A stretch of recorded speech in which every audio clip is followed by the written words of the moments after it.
Bonjour, bienvenue dans cette nouvelle émission BELS, BELS qui veut dire bien sûr bien-être, les loisirs et la santé. Et aujourd'hui, nous allons parler de bien-être, nous allons parler de santé, mais particulièrement du handicap.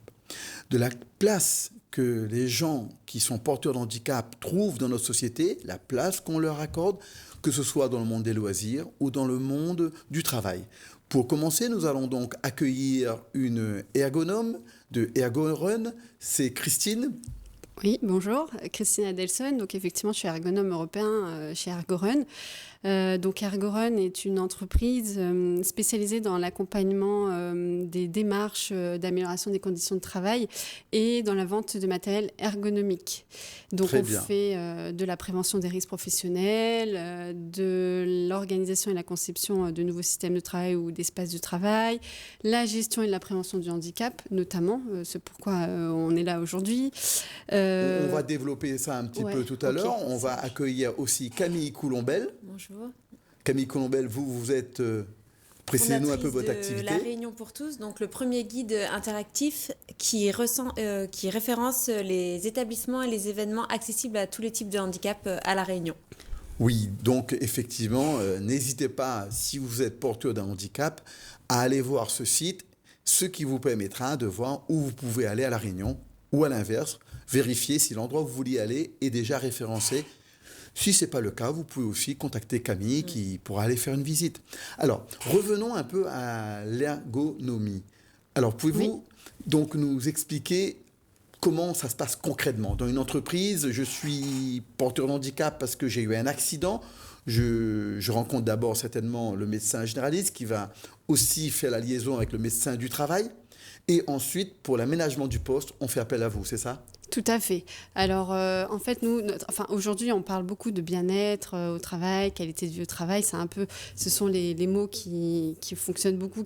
C'est un peu le vent en poupe. Et il y a beaucoup de prestataires du coup qui proposent des prestations pour ce genre de discipline. Mais nous, on essaie quand même de se distinguer de par notre savoir-faire en fait, qui consiste vraiment à aller dans le détail par rapport à l'analyse de la situation de travail. C'est-à-dire que on va regarder vraiment au plus proche des activités de travail quelles sont les contraintes par rapport au handicap et on va du coup adapter les solutions par rapport à ça. Oui, donc vraiment le poste de travail, réglage de hauteur, réglage des machines, que ce soit la machine qui finisse par venir s'adapter à l'individu et non pas lui qui doit s'adapter à cette machine. Tout à fait. Effectivement, l'objectif de l'ergonome, c'est d'adapter le travail à l'homme. Et ce n'est pas l'homme qui s'adapte à son travail, bien au contraire. Et bien évidemment, quand on parle d'adaptation, ça ne concerne pas seulement les machines, mais aussi les conditions, l'organisation du travail et tout. Tout à fait. Camille, vous, donc, c'est plutôt dans le domaine du loisir. Du loisir, oui, tout à fait. Ouais. Mon objectif, du coup, c'est de trouver tous les loisirs accessibles à tous les types de handicap et à la personne âgée pour faciliter en fait l'accès aux familles, aux personnes en situation de handicap, qui sachent où aller et que le lieu soit forcément du coup accessible par la structure en elle-même, mais aussi par l'accueil de l'établissement, dans la bienveillance. Donc voilà, vous n'êtes pas une structure, je dirais, officielle d'une infrastructure administrative ou autre. Vous êtes simplement un site de référencement et qui le fait par votre propre regard, accompagné de gens porteurs de handicap. Toujours, ouais. Alors, c'est pas une labellisation, c'est vraiment un retour d'expérience après la rencontre avec une personne en situation de handicap. Ouais, je suis toujours accompagnée. Alors justement, je propose de découvrir une personne porteuse de handicap qui était sur le Croc Park, car nous envisageons justement d'y accueillir des gens porteurs de handicap. Il sera le parrain des Journées Belles. Découvrons Boris Armance.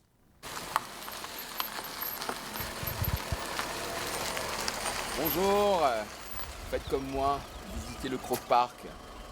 C'est aussi adapté pour les personnes en situation de handicap. Le 3 et le 4, on se retrouve ici.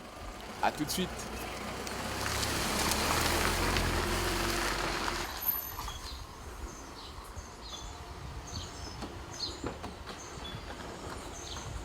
Boris, tu peux nous expliquer en même temps ce que tu fais? Là, je retire le châssis, je mets la roue la roue droite.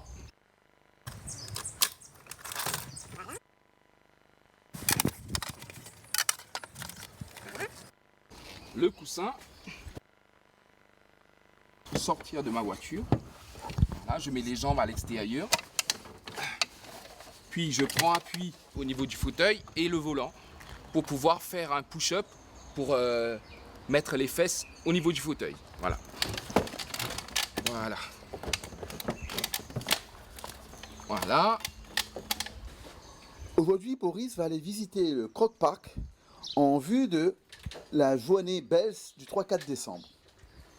Bonjour madame. Bonjour monsieur. Voilà, je viens pour la visite du Croc Park. Une entrée pour moi et je paierai en passe loisir. Oui, il n'y a pas de souci. Le passe loisir, c'est pour les personnes qui sont porteurs de handicap, pour découvrir un petit peu, visiter, connaître un petit peu, s'instruire, etc. Les passes loisirs ou passe transport, etc. Passe transport aussi. C'est comment? C'est offert par le Conseil général pour les personnes en situation de handicap. Mais il faut faire une demande auprès de la MDPH. Ah, c'est vous qui avez fait? Ah, c'est joli. Ah, c'est bien fait. Ah oui, quand c'est pas qu'on décore pour Pâques, quand c'est Noël, c'est pareil, et puis voilà. Hein. Bonne visite, Boris. Merci beaucoup. Je t'en prie. On pourrait éventuellement circuler autour du parc de crocodile pour justement bien regarder et visiter, prendre des photos. On mange, on fait pipi, on doit aller aux toilettes. Eh ben, si on n'a pas les toilettes adaptées, là, ça va poser problème.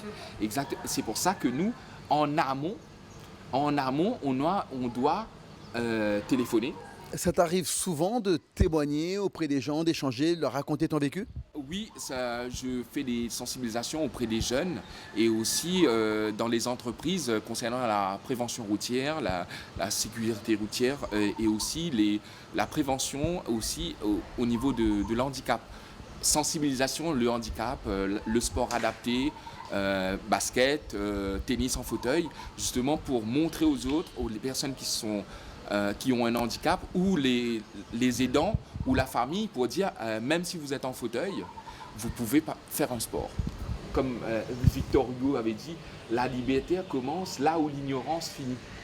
Alors c'est le partage, que ce soit accident de la route ou accident de la vie. On leur donne aussi du courage pour dire je suis paraplégique, mais je peux conduire.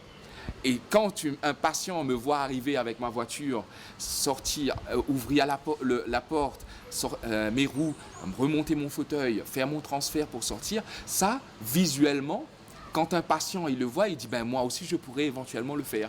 Quel optimisme! Quand on voit ces jeunes qui se battent et qui disent mais non, ma vie n'est pas finie, on peut vivre même en étant handicapé. Et ça, je trouve ça fabuleux. Mais quelle leçon! Souvent, quand je vois le handisport, etc., je vois cette joie de vivre. Je trouve que c'est exceptionnel. Parce qu'il y a beaucoup plus d'activités et beaucoup plus d'endroits adaptés.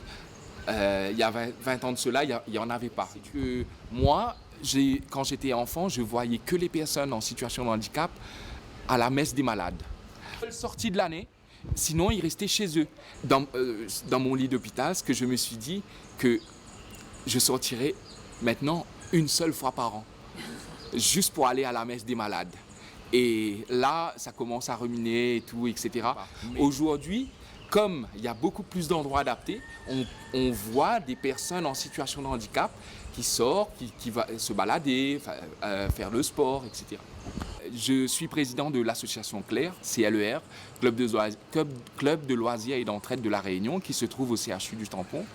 Et au foyer de l'association, on accueille justement les personnes qui sont encore hospitalisées et aussi les adhérents, les anciens patients, pour faire des activités le mercredi et le jeudi. Après, on fait des sorties week-end, on fait des soirées pour les patients et on fait des activités sportives comme le basket ou le tennis pour montrer aux personnes qui sont hospitalisées que malgré le handicap, vous pouvez pratiquer un sport adapté après un accident de la vie ou un accident de la route. Du coup, c'est pour que ces personnes puisse dire, ah oui, même si je suis en situation de handicap, je peux encore faire des choses. Il y a des handicaps moteurs, il y a des handicaps sensoriels, etc. Alors, rendre la Réunion accessible, il faut en parler. Comme j'avais découvert le front de mer de Saint-Paul, qui est maintenant adapté, parce qu'on a une certaine liberté pour voir la plage. Ils ont mis des trucs en bois, c'est extraordinaire sur tout le long. Oui, je suis rassuré, et puis l'espace est grand, il y a beaucoup d'activités, et c'est accessible en fauteuil, et je trouve que c'est un endroit qui est bien justement pour faire des journées de manifestation, pour pouvoir parler des autrement capables, voilà. Zen, c'est un endroit zen, et puis c'est aussi bien pour les enfants, parce que les enfants découvrent des animaux, etc. Moi, je trouve ça très bien. Après, les personnes qui sont âgées, des fois, ils sont avec des déambulateurs ou des cannes. Mais comme c'est plat partout, du coup, c'est beaucoup plus accessible. Voilà. Un environnement convivial. Alors, les environnements comme ça, il faut en parler. Parce que c'est pas bien que pour soi, c'est bien pour les autres aussi. Rencontrer des associations ou d'autres personnes qui militent pour le bien de tous. Voilà. Pour pouvoir être autonome, oui, il y a des permis pour les personnes en situation de handicap dans l'île. Il n'y en a pas beaucoup, certes, mais il y en a des auto-écoles adaptées. L'accélérateur et le frein soient manuellement accessibles. Du coup, l'accélérateur est en haut, à gauche, et le frein à droite. Et après, il y a des adaptations beaucoup plus poussées pour les personnes qui sont tétraplégiques. Du permis, ils doivent le passer en métropole, parce qu'à La Réunion, on n'a pas des écoles adaptées pour pouvoir accueillir les personnes tétraplégiques. Une personne valide aussi peut conduire ma voiture. S'il peut conduire avec les mains aussi, mais aussi avec les pieds. Il y a une plaque, on peut enlever pour pouvoir avoir les pédales. Le 3 et 4 décembre, retrouvez Boris au Croque-Parc. Quand on n'est pas touché dans notre chair, concernant le handicap, on ne sait pas c'est quoi. Oui, Boris qui témoigne sans pudeur de son propre handicap et qui nous dit bien, on est capable autrement, mais il faut adapter. Et tant qu'on n'est pas directement touché dans sa propre chair, il le dit bien, hein, c'est difficile de se mettre à la place. Comment vous procédez pour pouvoir adapter le poste de travail alors que vous n'êtes pas vous-même porteur de handicap? Comment ça se passe, la démarche? Alors justement, nous, notre corps de métier, comme je disais au début, c'est de regarder l'activité réelle de travail. Donc on va sur le poste de travail des personnes en situation de handicap et on passe du temps avec eux en observation à côté d'eux sur le poste de travail. On les laisse travailler, on n'intervient pas. Vous partez d'un constat de ce qui se fait. C'est ça. Quelles sont leurs activités? Après, une fois qu'on a cerné un peu la panoplie d'activités qu'ils réalisent au travail et qu'on a vu les contraintes, on fait une réunion, un entretien en fonction du nombre de personnes, parce que le collectif est aussi très important. Ou un groupe donc dans ce cas, quand il y a un collectif, on fait un groupe de travail et on discute avec eux des contraintes. En fait, une fois qu'on a cerné les contraintes, on essaie de proposer des besoins ergonomiques par rapport aux contraintes pour pouvoir les réduire ou les limiter. Voilà. Vous êtes vraiment sur le terrain. C'est-à-dire que tout à fait. Pour éviter un décalage entre le travail prescrit et le travail réel, exactement. Dans un bureau, ça ne suffit pas, quoi. Non. Vous ne pouvez pas faire à distance. On ne peut pas du tout. On est toujours sur le terrain. Vous passez par exemple combien de temps à observer? Ça peut passer une journée, 2 journées? Ça dépend de l'activité, ça dépend du poste de travail. Si on est sur un secteur tertiaire, c'est assez simple parce que c'est plutôt répétitif. Mais si on est dans de l'agroalimentaire ou de l'industriel ou, je ne sais pas moi, un peu plus poussé de l'aéronautique, on va passer plusieurs jours, plusieurs demi-journées à regarder l'activité parce qu'il faut quand même qu'on ait un panel assez large et très représentatif de ce qu'ils font. pour pouvoir ne pas oublier les contraintes principales et aussi il faut qu'on regarde les contraintes mais aussi les choses qui se passent bien parce que l'idée c'est de ne pas supprimer ce qui va bien déjà sur le terrain. Oui, en amenant des solutions que ça ne crée pas un problème là où il n'y en avait pas. Tout à fait.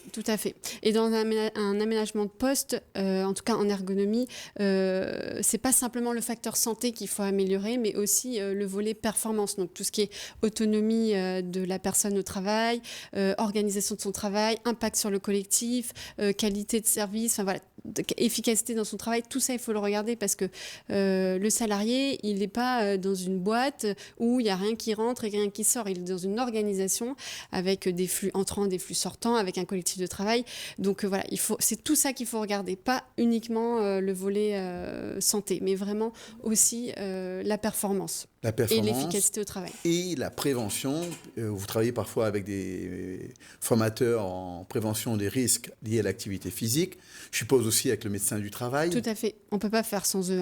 C'est eux en général les commanditaires. C'est eux qui préconisent les aménagements de poste. Donc voilà. Et on est en communication sans cesse avec eux pour être sûr que aussi on va dans le bon sens par rapport aux limitations fonctionnelles de la personne.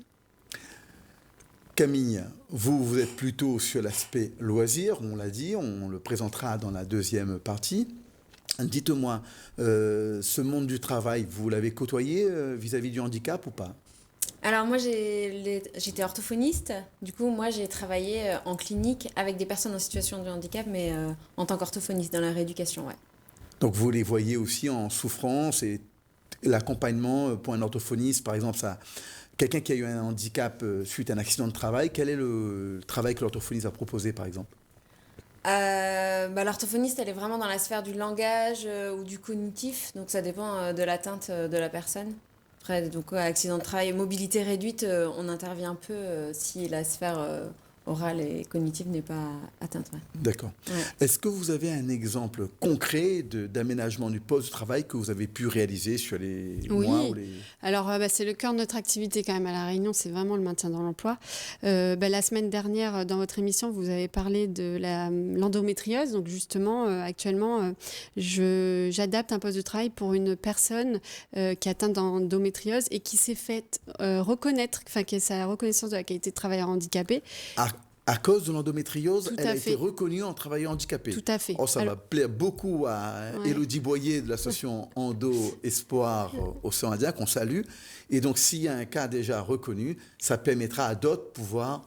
Tout à fait, donc on peut se faire reconnaître, effectivement. Après, peut-être qu'il y a d'autres pathologies qui rentrent en ligne de compte. Moi, je ne sais pas, je ne suis pas censée savoir quel est le problème de la personne. Je n'ai pas besoin de le savoir. Moi, j'ai juste besoin de connaître les limitations fonctionnelles, c'est-à-dire qu'est-ce qu'elle ne peut plus faire dans son travail. Et donc, aujourd'hui, j'adapte un poste de travail pour elle parce que, du coup, elle est pas mal de temps en télétravail parce que cette maladie est fatigante, etc. Et elle ne peut plus se déplacer sur son lieu de travail, en tout cas très peu. Donc, j'adapte son poste de travail chez elle. D'accord. Voilà, pour qu'elle puisse alterner sa posture assise et debout notamment, parce que c'est fatigant de rester tout le temps assis, mais aussi tout le temps debout. Enfin, voilà, il y a des choses, on est en train de voir ce qu'on peut faire pour elle. Il arrive, vous avez bien dit que le commanditaire le plus fréquent était le médecin du travail, mais est-ce qu'il arrive que des gens vous interpellent à titre individuel et que ça passe par ce biais d'entrée ? Non, c'est très rare parce qu'en fait, en général, c'est possible, mais nous, on oriente toujours vers le médecin de prévention d'abord ou le médecin du travail parce que c'est la porte d'entrée. Il faut toujours aller voir. On risque de faire un truc qui n'a pas de base de reconnaissance et on ne peut pas aller plus loin. Ou alors, il faut que ce soit le chef d'entreprise du coup qui nous interpelle. Et là, c'est possible. Ouais, éventuellement, c'est possible par ce biais-là, mais nous, on oriente toujours vers le médecin du travail ou le médecin de prévention. D'accord. Camille, vous m'aviez dit justement que vous aviez aussi une activité commune avec cette charmante dame qui est ergonome. Vous êtes dans le tourisme, dans le tourisme, dans RC, le référencement des sites de loisirs, de parcs ou autres. Quelle est cette activité ? Du coup, on a voulu mutualiser nos compétences respectives et on a monté une formation de sensibilisation du handicap auprès des entreprises qu'on a nommée « Vie ma vie avec mon handicap ». L'objectif étant de sensibiliser par des mises en situation ludiques et expérimentales afin d'évincer les préjugés qu'on peut avoir sur le handicap. Vie ma vie, par exemple, concrètement, quelqu'un dans l'entreprise va pouvoir se mettre en fauteuil roulant et voir ce que son collègue qui, lui, y est tout le temps, vit, c'est ça? On se dit que c'est en vivant l'expérience qu'on arrivera à mieux comprendre, du coup, que les préjugés, du coup, diminueront et qu'on arrivera mieux à interagir et communiquer face à une personne en situation de handicap, en ayant un petit peu vécu les difficultés qu'elle peut vivre au quotidien. Et alors, quelles sont les organisations que vous proposez? Des fauteuils roulants? Est-ce qu'il y a d'autres choses? Des cannes pour les non-voyants? Qu'est-ce qu'il y a? Après, on a aussi, au niveau de la mobilité réduite, on a un jeu. On essaie de toucher un peu toutes les déficiences. Ouais. Donc visuelles, motrices, voilà, les principales déficiences. Psychique et cognitive aussi, psychique par et cognitive. Ouais, expliquez-nous, là, ça m'intéresse beaucoup. C'est-à-dire que comment on va se mettre à la place de quelqu'un d'autre qui a un handicap psychique? Alors déjà, c'est en connaissant qu'on arrivera à mieux à se mettre à la place. Parce que c'est en connaissant du coup qu'on a moins de préjugés. Par exemple, le handicap mental et le handicap psychique, c'est deux choses complètement différentes. On ne peut pas assimiler un handicap mental et un handicap psychique parce qu'il n'y a pas de... le quotient intellectuel d'une personne qui a un mal-être psychique n'est pas diminué. On va dire qu'on peut avoir une maladie psychique qui pourrait être la schizophrénie ou bien d'autres. Et d'un autre côté, le handicap mental, vous l'associez plutôt à un déficit intellectuel. Une déficience intellectuelle, donc un QI très faible qui ne permet pas de prendre des responsabilités ou des décisions dans certaines situations. Mais c'est un amalgame qui est encore fait beaucoup de nos jours. Et du coup, ça, c'est ce qu'on veut mettre aussi en avant, que la connaissance permet d'évincer quelques préjugés. Sachez, Camille, que le 3 et 4, on aura l'UNAFAM, l'Union nationale des familles et amis de malades psychiques, qui sera présent avec nous et on pourra les rencontrer. Et dans cette expérimentation que vous mettez en place dans le cadre de votre service aux entreprises, vous serez présent aussi le 3 et 4 décembre. Vous pourrez faire vivre les gens... Oui, bien sûr, tout à fait, avec plaisir. Je répondrai présente, il n'y a pas de problème. Oui, il y aura des chaises roulantes, avec vous peut-être, mais aussi avec le département STAPS, la filière APA, activité physique adaptée. Il y aura des cannes avec possibilité d'occlusion.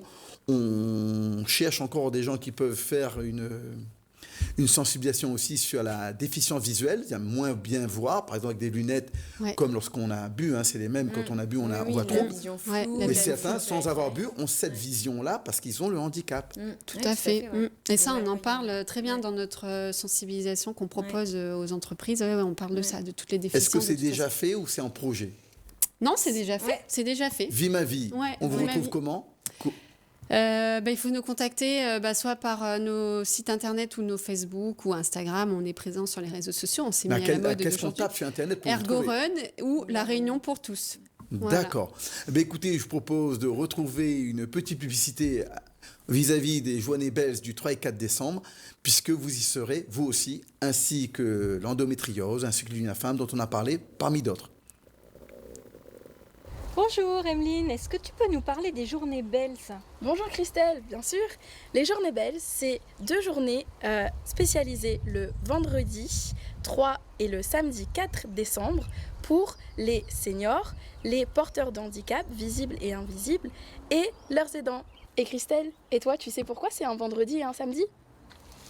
Alors oui, Emeline, le vendredi, en fait, c'est beaucoup plus facile pour les institutions de venir avec leurs bénéficiaires et ils auront la possibilité aussi de pouvoir rentrer directement avec leur bus minibus dans le parc.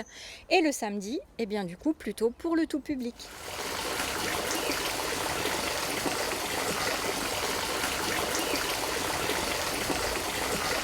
Et c'est une belle occasion pour venir découvrir ou redécouvrir Croc Park avec ses animaux bien sûr, mais les espaces de jeu pour les enfants et puis les aires pour les pique-niques. Vous pouvez donc venir avec votre pique-nique ou sinon réserver vos repas directement avec Croc Park. Il y aura des stands bien-être, loisirs, santé, adaptés pour les personnes porteuses de handicap, les seniors et leurs aidants. J'espère que vous avez bien noté le vendredi 3 décembre et samedi 4 décembre à Croc Park. Un route forestière, à l'étang salé Pour plus d'informations, eh bien vous pouvez contacter les numéros qui s'affichent en bas de votre écran. Et en plus, le tarif est attractif. Ah oui, tarif préférentiel de 5 €. Au lieu des 13 habituels. Moi, j'hésite entre le toboggan et la balançoire. Moi, ce que je préfère, c'est le château gonflable. Merci!